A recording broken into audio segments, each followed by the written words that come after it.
男人在彩票店中了头等大奖，却兑换到一张巨额欠款罚单。可男人见状居然不禁反喜，甚至还大摆宴席庆祝自己实现了财富自由。原来这是一个穷富颠倒的世界。此时的我刚穿越到这个世界，看到手机里的余额，高兴地跳了起来。逆袭了，终于逆袭了！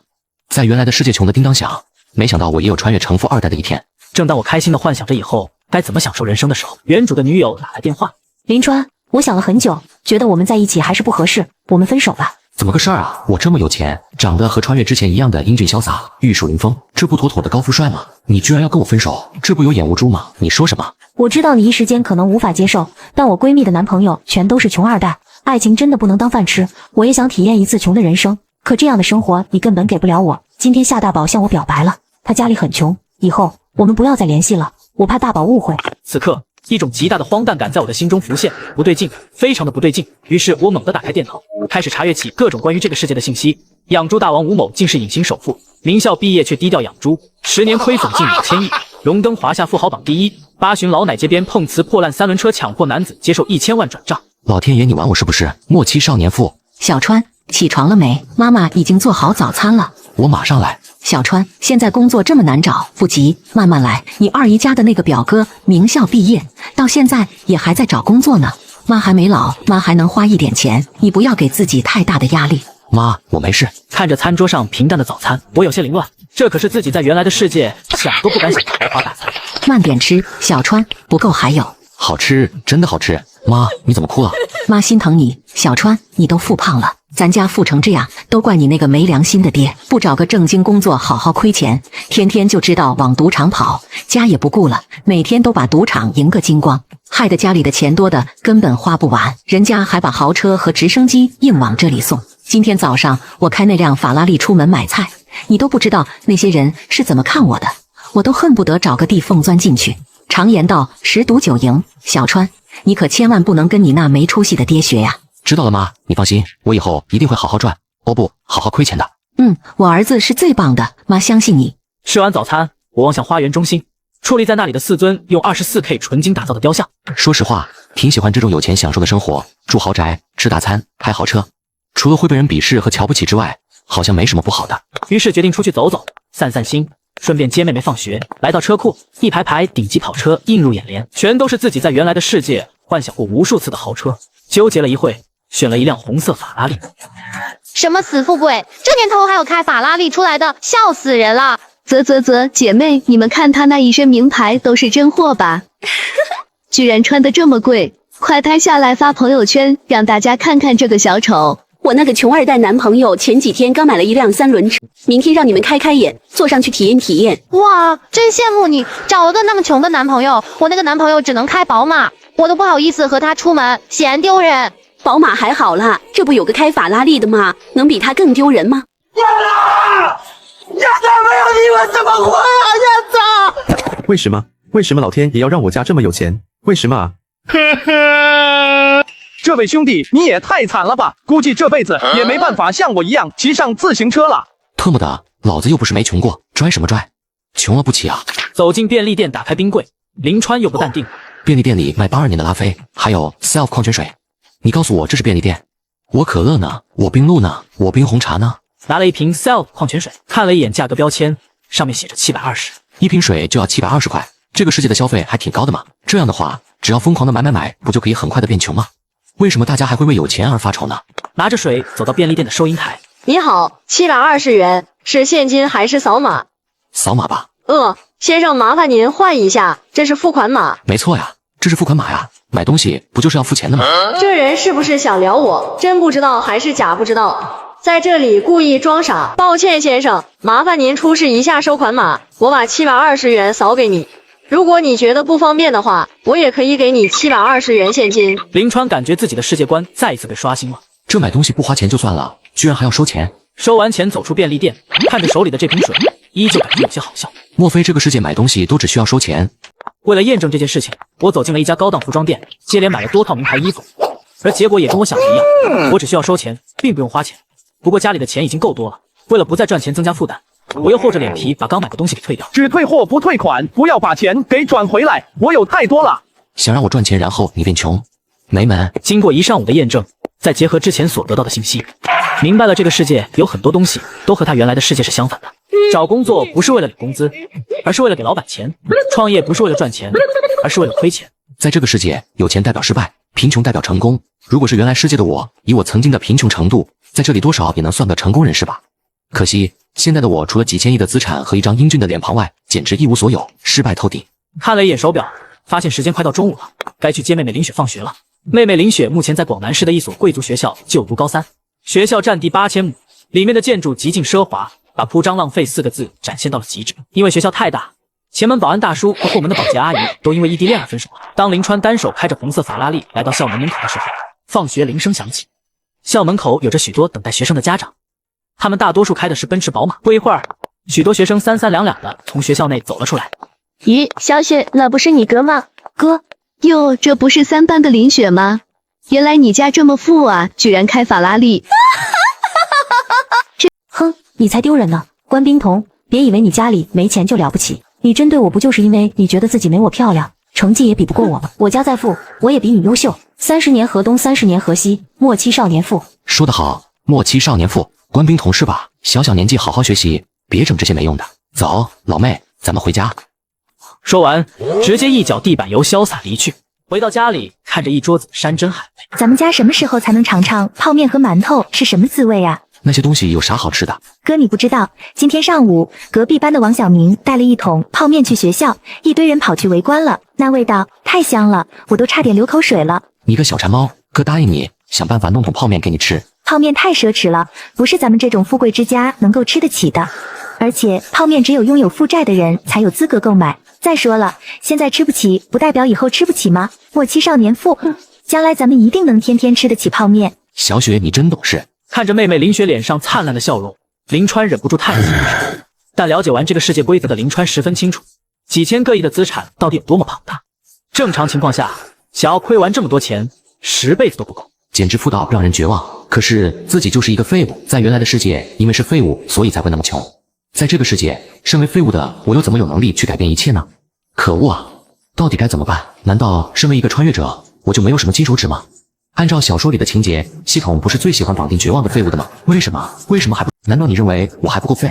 就在这时候，一道犹如天籁般的机械声音在林川的脑海中响起：叮，最强亏钱系统绑定中。系统，你的能力是啥？喂，这系统不会说话，自己刚刚该不会是出现了幻觉吧？算了，看来我真的是一个废物。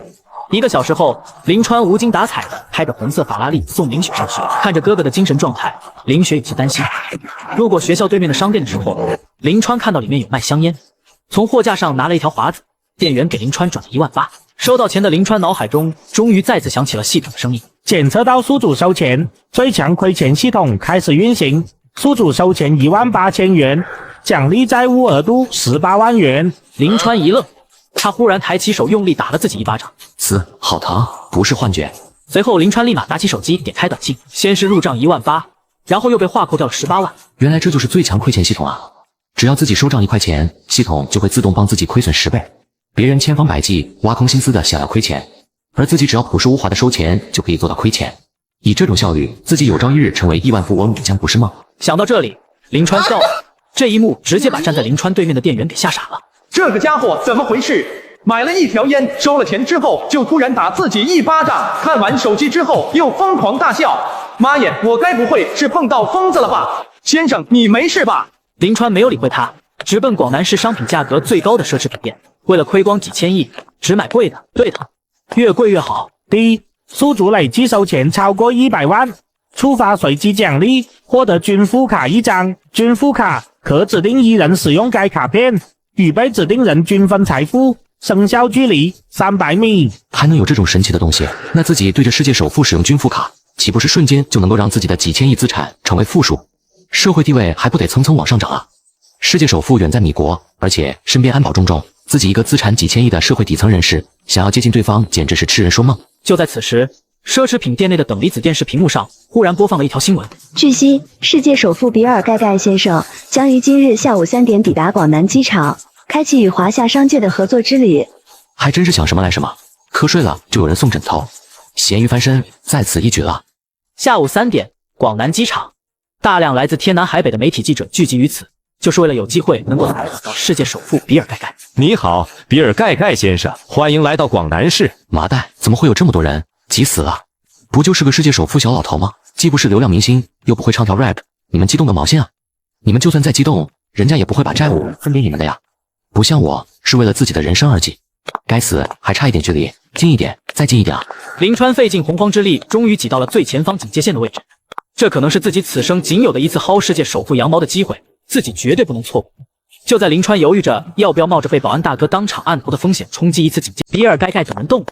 在一众记者媒体的闪光灯下，比尔盖盖带着温和的笑容，朝着周围的人群挥手示意。15米、10米、3米、2米、1米，就是现在！系统使用均富卡与我平分财富吧，外国老头。均富卡使用成功，财富均分中，财富均分完毕。此刻林川兴奋地跳了起来，随后便迅速地离开了现场，准备查看一下自己现在的财务状况。另一边，比尔盖盖的随行女助理忽然接到了一个来自公司的紧急电话，女助理神情变得十分的紧张和严肃，她悄悄地来到比尔盖盖身边，在他耳边一番，而原本满脸笑容的比尔盖盖直接吓尿转身离开了。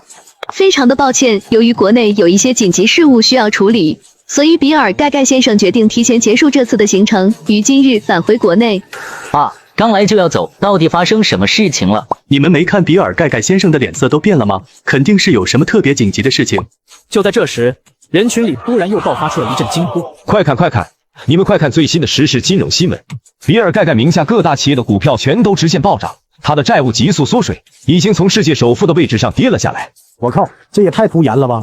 怪不得比尔盖盖要急着离开。根据业界专家的预测，经历这次的股价暴涨，比尔盖盖的负债至少缩水了将近1半。这也太惨了吧，这谁能接受得了啊？而另一边，坐在法拉利里的林川看着手机里的银行短信，乐开了花。在银行账户分为储蓄账户和负债账户2种，7000多亿，足7000多亿的负债。早上的时候，我还是一名身家几千亿的富翁，而现在，凭借着我超越常人的智慧，以及系统那么一点点毫不起眼的小小帮助，我成功的实现了咸鱼翻身，成为了一名身家几千亿的富翁。而现如今身背7000多亿债务的林川，已经一举超越养猪大王，成为了新的华夏首富。林川正平复着激动的心情，手机突然响了起来。你好，林先生，我是华夏银行的蔡安澜，您的至尊 VIP 专属客服，以后您有任何问题都可以拨打这个专属热线向我咨询。林先生什么时候有空来一趟华夏银行总部办理至尊 VIP 黑卡？我没空去拿，你们直接送到我家里去吧。林川给了对方一个地址之后，便挂断了电话。看着面前电脑屏幕上林川的信息，蔡安澜感觉有些心动。年纪轻轻，负债1000亿，长相还 TM 帅气，简直是就是极品中的极品，穷人中的穷人。男人，你成功吸引到我了。安澜，你和林先生联系上了吗？爸，联系上了。林先生希望我们能上门替他办理至尊黑卡。我会和行长亲自去一趟。林先生身份尊贵，你一定要维护好他。有了这份业绩，你将来的前途必将一片光明。还有，以后在行里不要喊我爸，免得别人说闲话。好的，副行长。有了负债的林川心情大好，不过他也没有就此骄傲自满。成为华夏首富就满足了吗？不，没有最穷，只有更穷。只要自己继续努力，迟早有一天自己会站在世界之巅，成为穷王。钱赚的越多，反而亏的越多，我根本无所畏惧，因为我有最强亏钱系统。丁，检测到宿主累计收钱再次达到100万，发放随机奖励，战损级28-1辆。什么？附带特殊技能，魅力强化。当宿主骑上28-时，魅力增强1倍。破，实在是太破了，不愧是战损级28-。这么破的一辆自行车，居然还有附带技能，实在是出人意料。魅力增强1倍，自己已经这么帅了，这要是魅力再加1倍的话，那还得了？那不得上天啊，不得和太阳肩并肩啊！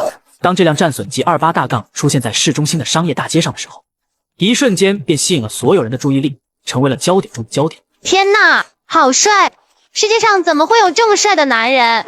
快看那辆自行车，我从未见过如此破旧的自行车，这个男人到底是什么身份？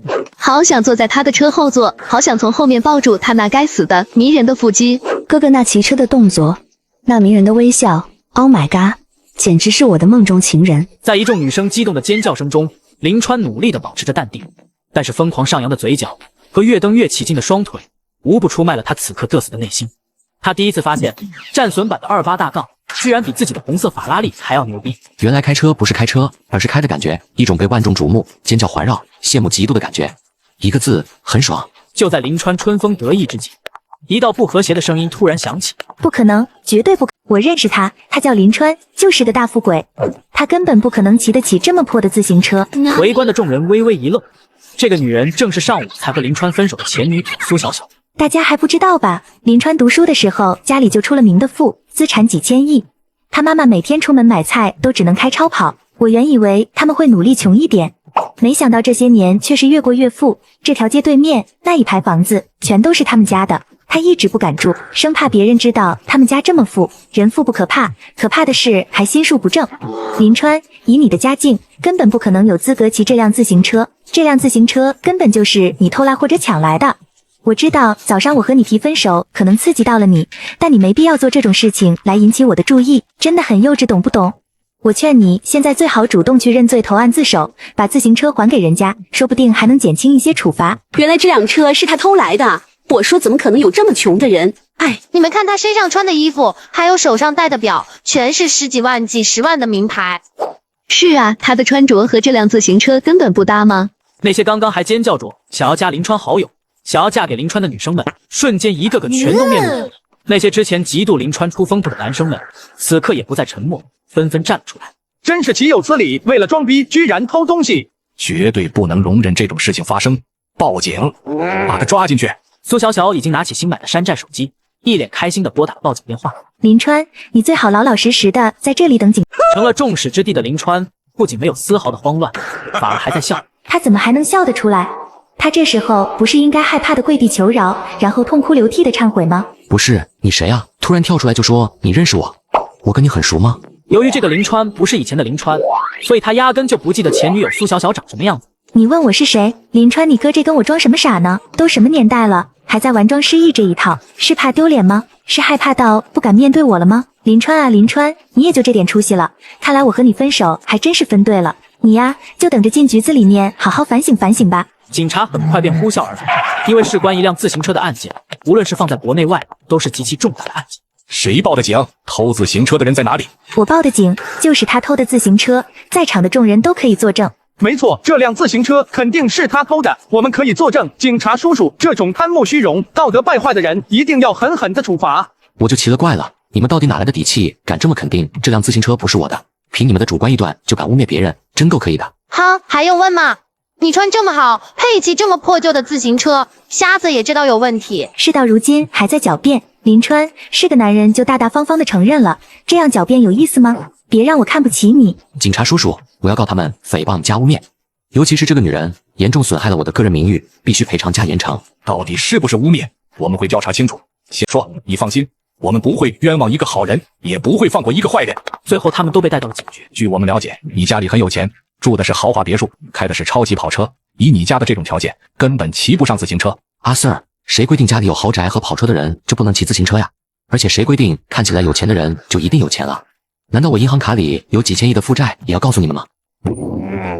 我劝你不要太嚣张，看清楚这里是什么地方，老实回答问题。你知道的，一辆自行车有多么的宝贵，现在关系到的是一辆自行车，事主肯定不会善罢甘休的。还要我说几遍呢？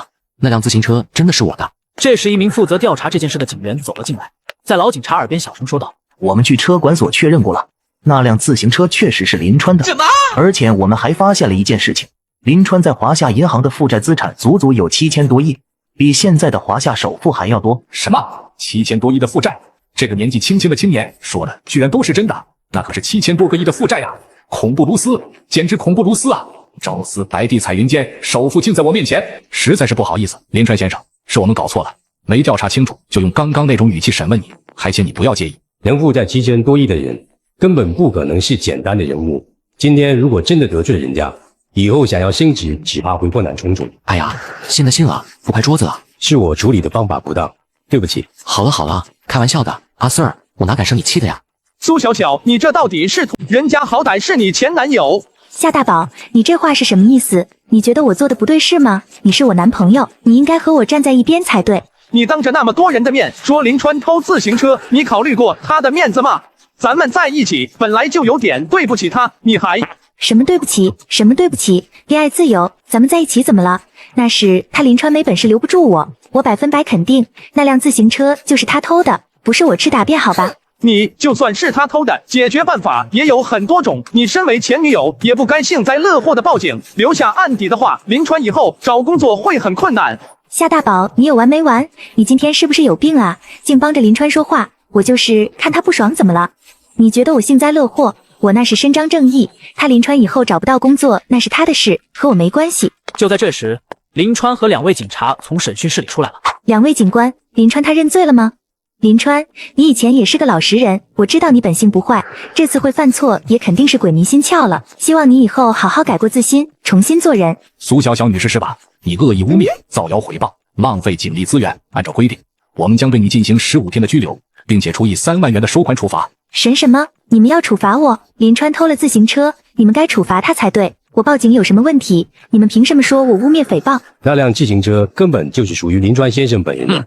你没有任何证据的情况下就指控别人盗窃，不是污蔑诽谤又是什么？不可能，你们一定是搞错了。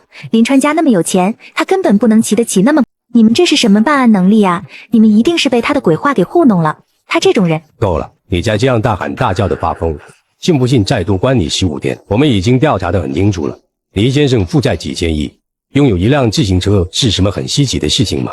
也只有你这种蠢货才会质疑和污蔑。苏小小感觉自己的脑袋轰的一下，整个人如同被定住了一般，脸上的表情更是直接凝固。怎么可能？林川怎么可能有那么多负债？假的，都是假的！我不信，我不相信！难道林川一直以来都是装的？他是在故意装富考验我？天呐，我到底错过了什么？一个亿万富豪当过我的舔狗，可我竟然亲手把他给踹了！一副银手镯啪嗒一声扣在了他2只手腕上，苏小小才重新清醒过来，扑通一声跪在了地上，2只手抓住林川的裤腿。林川，对不起，其实我心里还是爱着你的，和你分手只是一时冲动，你原谅我好不好？我不是故意要说你偷东西的，我只是因为太爱你了，怕你犯错误入歧途。林川，我知道你也还爱着我，对不对？你以前说过会爱我一辈子的。林川，我们和好吧，我以后再也不任性了。放手。林川，我不。